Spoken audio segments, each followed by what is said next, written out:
seperti dia yang telah melahirkan asmara.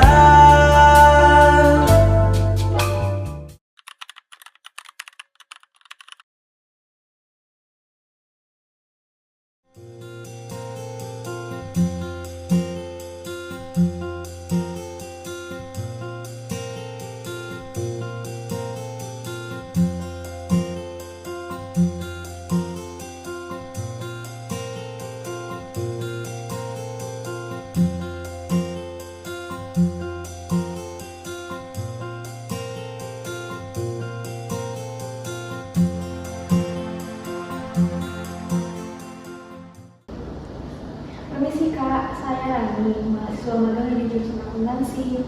Oh iya, selamat datang di Bangsatam. Saya Sofia Apriliana dari bagian akuntansi. Nah, nanti saya akan menjelaskan pekerjaan di sini. Terima kasih Kak. Saya ingin sekali mengetahui proses akuntansi di bank, terutama pencatatan transaksinya sampai dengan pembuatan laporan keuangannya. Wah, pas sekali di bagian akuntansi. Di bank jatah ini, transaksi itu dicatat secara sistematis mulai dari transaksi masuk sampai laporan keuangan. Oh, berarti itu termasuk siklus akuntansi ya? Iya, termasuk siklus akuntansi. Jadi siklus akuntansi itu pencatatan mulai dari awal sampai akhir periode. Terus apa saja tahapannya Kak? Nah, tahapannya itu mulai dari identifikasi transaksi, terus kemudian itu mencatat penjual lawan, kemudian mencatat pusat, kemudian membuat neraca saldo, kemudian membuat penyesuaian, kemudian membuat laporan keuangan dan menutup buku. Oh, ternyata panjang sekali ya Kak prosesnya? Iya, karena pencatatannya itu harus sistematis.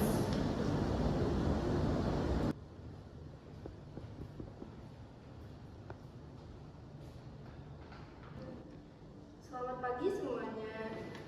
Pagi Bu.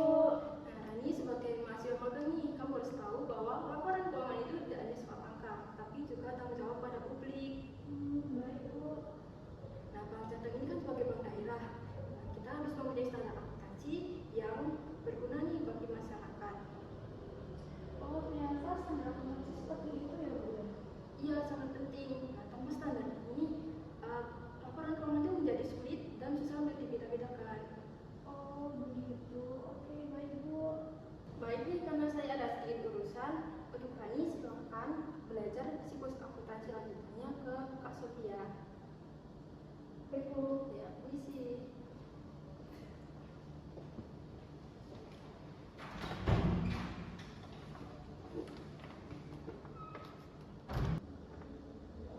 Oke, sekarang kita belajar pencatatan transaksi ya. Oke, Kak. Nah, contoh pertama di sini kan ada nasabah menabung sebesar 10 juta. Berarti kas bank bertambah? Ya, betul sekali. Jadi dalam akuntansi bank, kasnya itu bertambah dicatat di debit, sedangkan simpanan nasabah itu bertambah dicatat di kredit. Oh, begitu. Jadi jurnalnya debit kas 10 juta, terus kemudian kredit simpanan nasabah 10 juta. Ya, benar sekali. Jadi kasnya itu bertambah karena pihak bank kan menerima uang, jadi pencatatannya di debit. Sedangkan simpan nasabah itu kan termasuk kewajiban bank karena uang itu kan milik nasabah dan sewaktu-waktu kan bisa diambilkan oleh nasabah.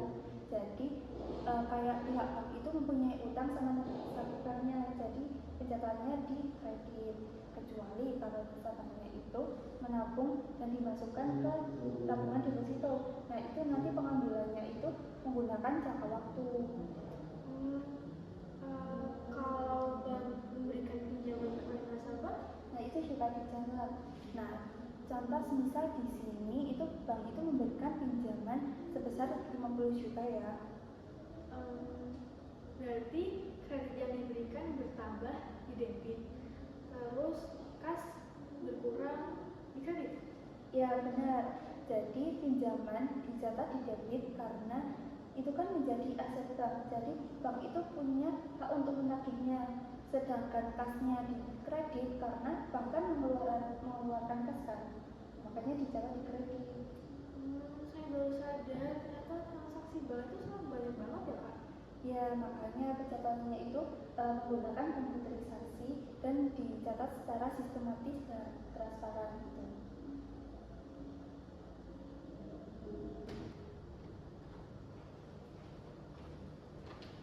Sofia, jangan lupa nih jelaskan tentang karakteristik dari akuntansi terpublik juga ya. Baik, Bu. Oh iya Bu, untuk karakteristiknya apa saja ya Bu ya? Karakteristik dari akuntansi terpublik. Nah, yang pertama itu ada berorientasi pada masyarakat. Lalu yang kedua ada mengutamakan transparansi, lalu ada akuntabilitas yang tinggi, lalu ada diawasi oleh pemerintah dan juga masyarakat, lalu yang terakhir nih ada aturan dan standar yang resmi. Oh, jadi meskipun Bank Jateng itu mencari keuntungan, tapi dia juga tetap harus memperhatikan kepentingan publik ya Bu ya? Iya, betul sekali. Ya, karena bank daerah itu juga memiliki fungsi pembangunan daerah. Oh, berarti laporan keuangan itu tidak hanya untuk perusahaan, tapi juga untuk masyarakat juga. Iya, selain untuk perusahaan nih, kita juga ada memiliki investor, masyarakat umum, dan juga para stakeholder yang memiliki kepentingan untuk melihat laporan keuangannya. Ya, Sofi, minta tolong nih buat mengecek laporan keuangan bersama saya nih di ruangan. Baik, Bu. Rani, kamu bisa belajar ini dulu, saya timbang dulu ya.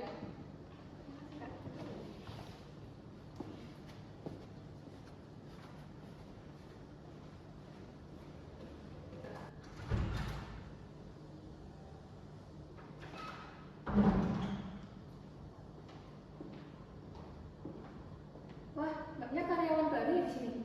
Oh, bukan Bu, saya mahasiswa magang di sini. Kebetulan saya juga ada tugas magang wajib dari kampus. Saya semester 6, jadi saya mau belajar banyak di sini Bu. Oh, mbaknya lagi belajar akuntansi?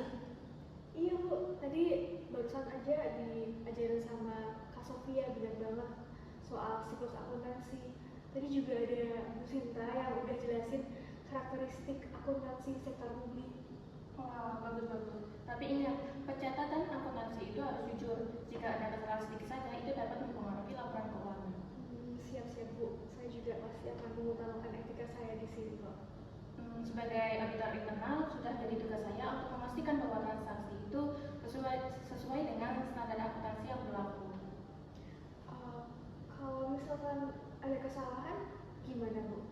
Ya, otomatis akan diperbaiki dengan membuat jurnal koreksi agar laporan keuangan itu tetap wajar. Oh begitu ya Bu, baik-baik, oke. Makasih Bu ya informasinya.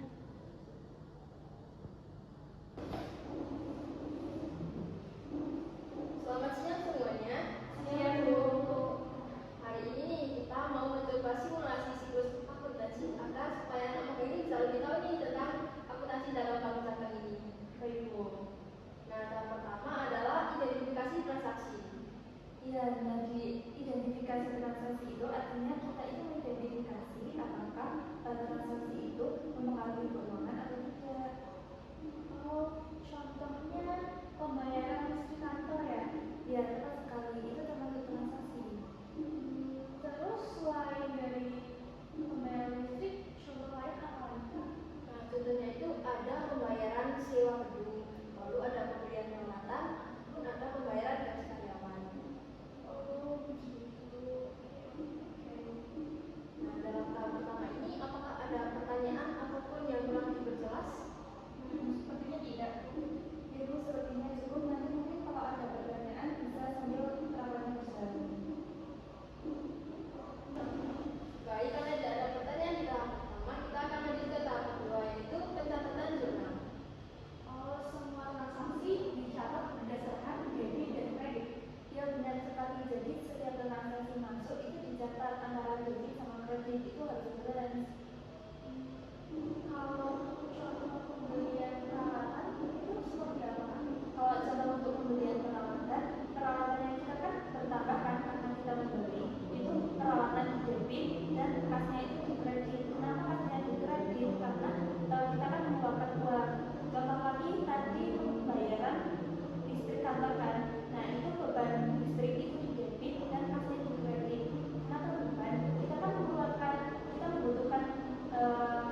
di bagian kreditnya aja yang beda. Nah, misal kita itu membeli peralatan dengan utang ya.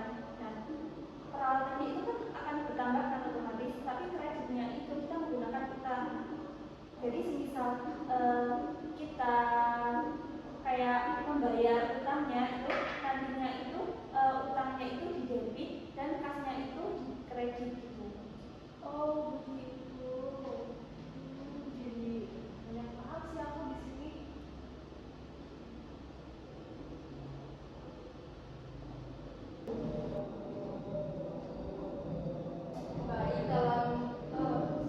Baik dalam tahap kedua ini apakah ada yang belum salah satu pertanyaan lagi? Sepertinya belum, Bu. Kalau belum kita akan masuk ke tahap ketiga yaitu mempertiga guru besar. Supaya setiap satu akun bisa diketahui ya. Ya, nah nantinya guru besar ini akan membuat dasar akuntan dalam tahap selanjutnya nih. Nah, salah satunya itu adalah membuat neraca saldo. Kalau neraca saldo itu kegunaannya untuk apa?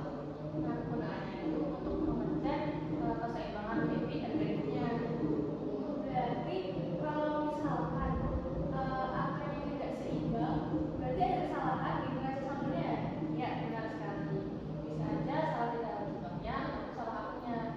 Jadi sebelum masuk ke tahap selanjutnya, neraca saldo itu harus balance. Gitu. Nah, setelah neraca saldo kan itu tahap selanjutnya itu kan jurnal penyesuaian. Nah, jurnal penyesuaian itu gunanya untuk apa? Jadi kalau jurnal penyesuaian penggunaannya itu untuk menyesuaikan akun di akhir periode agar sesuai dengan kondisi sebenarnya. Contohnya apa aja? Kalau contohnya itu ada beban listrik yang belum dibayar ataupun penyusunan peralatan. Kalau pencatatan jurnalnya seperti apa? Untuk pencatatan jurnalnya di beban listrik itu kita mendebit beban listrik, kemudian kita mengkredit utang. Karena kan misal pada bulan Januari kita menggunakan listrik, dan di akhir Januari kita harus mengakui beban listrik tersebut. Kemudian kalau untuk yang penyesuaian aset atau peralatan itu kita mendebit beban penyusutan peralatan, kemudian mengkredit akumulasi penyusutan peralatan. Karena setiap peralatan kan setiap digunakan atau setiap tahun itu kan pasti nilainya itu akan menyusut atau berkurang. Oh begitu. Jadi laporan keuangan itu harus selalu menunjukkan kondisi sebenarnya ya? Iya. Oh begitu. Oke, jadi paham sih.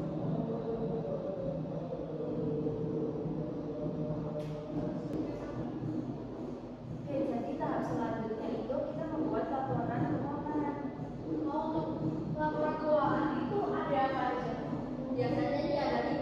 Yang pertama adalah laporan posisi keuangan. Nah, laporan ini digunakan untuk menunjukkan liabilitas modal ataupun harta. Nah, laporan ini bisa disebut juga dengan transa. Lalu yang kedua ada laporan laba bersih. Nah, laporan ini digunakan untuk menunjukkan apakah perusahaan ini laporan bersih. Yang ketiga ada laporan arus kas.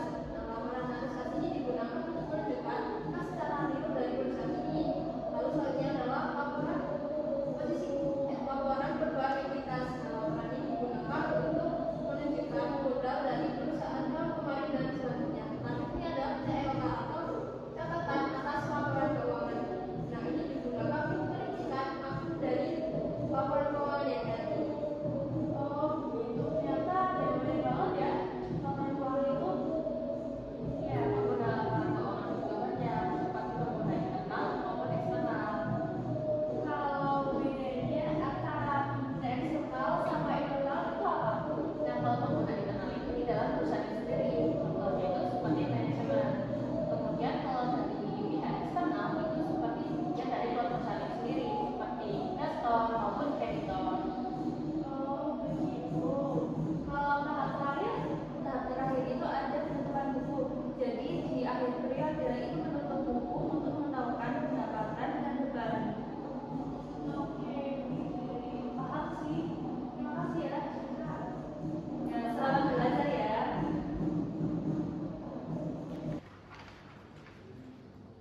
Loh, kok ada yang beda? Maaf Bu Sinta, saya menemukan transaksi yang belum tercatat di sini. Hah, kok bisa? Mohon maaf Bu, itu transaksi apa ya? Ini biaya operasional sebesar 15 juta itu belum tercatat dalam jurnal. Waduh, mungkin saya terlewat saat input data, Bu. Kalau dari catat nih laporan keuangan bisa salah. Berarti laba bank bisa terlihat lebih besar dari kondisi sebenarnya ya? Nah, benar sekali. Oh, berarti satu kesalahan kecil itu bisa berdampak besar ya? Nah, ini pentingnya pengendalian internal dan juga audit. Bentar, saya akan segera membuat jurnal penyesuaiannya. Kalau untuk pencatatan jurnalnya bagaimana? Pencatatan jurnalnya itu kita mendebit beban operasional sebesar 15 juta, kemudian kita mengkredit utang beban itu sebesar 15 juta. Oh, berarti setelah itu datanya sudah sesuai ya? Ya, Nah, itulah tujuan dari auditor internal, agar laporan keuangan itu benar, wajar, dan dapat dipercaya. nah kalau laporannya salah nih, masyarakat bisa kehilangan kepercayaan kepada kita. Oh, berarti akuntansi itu tidak hanya menghitung uang, tapi juga untuk menjaga kepercayaan masyarakat ya? Ya, benar sekali. Saya masih penasaran dengan standar akuntansi yang digunakan oleh bank. Nah, bank Jateng ini menggunakan standar akuntansi yang berlaku di Indonesia dan juga aturan dari OJK dan juga Bank Indonesia nih. Terus kenapa bank itu harus pakai standar? Karena laporan keuangan itu harus mudah dipahami, kemudian transparan, kemudian dapat dibandingkan, dan juga jelas harus dapat bisa dipercaya. Dan selain itu, standar itu kan akan membantu auditor dalam menguji laporan keuangannya itu wajar atau enggak. Oh, kalau misalkan bank itu tidak mengikuti standar akuntansi, akibatnya apa menurut bank? Bank itu bisa mendapat sanksi ataupun kehilangan kepercayaan dari publik. Nah, maka dari itu nih akuntabilitas dalam sektor publik itu sangat penting. Oh, begitu. Akuntabilitas berarti bertanggung jawab terhadap pengelolaan dana. Ya benar sekali, soalnya kan dana yang kita kelola kan dananya dari masyarakat.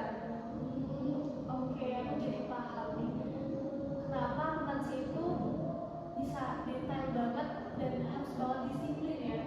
Iya, karena profesi akuntansi itu sangat dibutuhkan dan penting sekali. Oke, oke. Tani, hari ini makan kamu mulai dari apa nih? Saya memahami kalau akuntansi itu ada proses penting, mulai dari pencatatan transaksi sampai dengan laporan keuangannya.